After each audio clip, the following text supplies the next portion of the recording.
Hi, I'm Matt Jones, and you've been watching Sport and Icons. Now, if you're Turki Alalshikh, the fellow who is responsible for Riyadh season, and of course kicking off Riyadh season with Tyson Fury versus Francis Ngannou, of course he's the key man behind getting the Fury versus Usyk fight on. Now, if you're him, after watching Tyson Fury versus Francis Ngannou, you've got to be looking at it going, are we just throwing a whole load of money against the wall? Have we just been hoodwinked here? Because how can Tyson Fury, the so-called best of this era, the WBC World Heavyweight Champion and quote-unquote lineal, if anybody puts any stock into that one, struggled with a guy who's never had a boxing bout in his life? What's going to happen with the Usyk fight? Because unfortunately right now, Tyson Fury's stock has plummeted even more because of that performance. Even his own fans are going, it's possible he may well be shot now. Maybe that's why he's been taking on the fights like a Derek Chisora and whatever else. Maybe that's why. And there's a lot of Tyson Fury fans out there who are a little bit concerned that maybe it's over for him.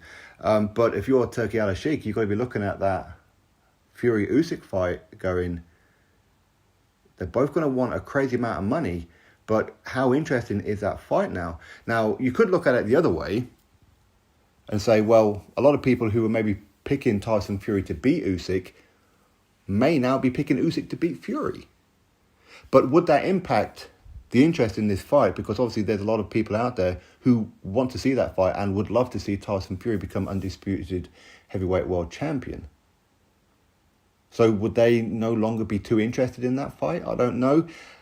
With the fact that Tyson Fury wasn't his usual flamboyant self after his win, quote unquote, over Francis Ngannou when he was face to face with Oleksandr Usyk. He wasn't in his face. He wasn't calling him a rabbit or gappy and a middleweight and a ped-headed and a stead-head, whatever it is that he's calling him, you know, all the accusations. But he wasn't doing all that. He was very respectful and he seemed very, very humble.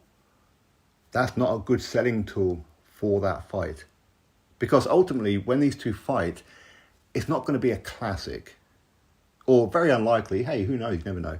But it's unlikely to be an out-and-out war. Because both of them are pure boxers first and foremost. For a purist, it's a great fight. But for the casual audience, they'll probably go, it's a bit boring, isn't it?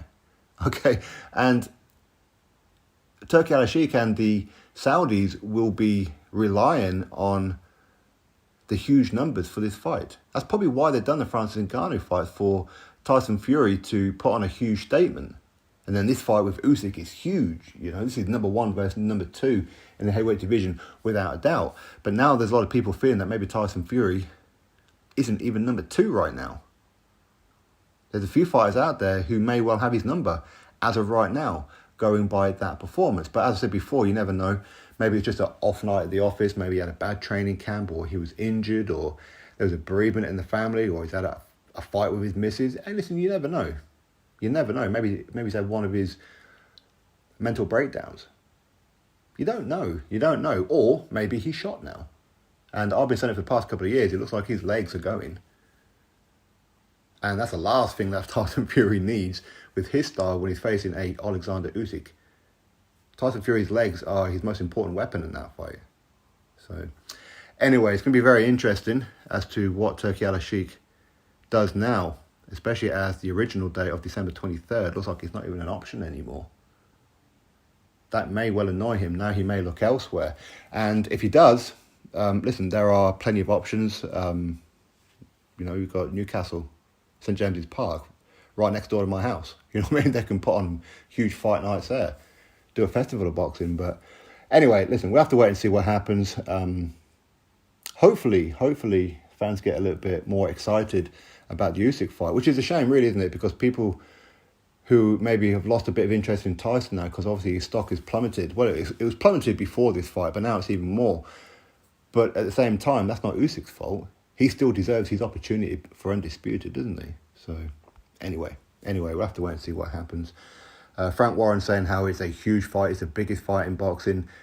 In the post-fight interviews inside the ring, poor Frank. Poor Frank. Anyway, drop your thoughts below. Click thumbs up, subscribe. Catch you next video.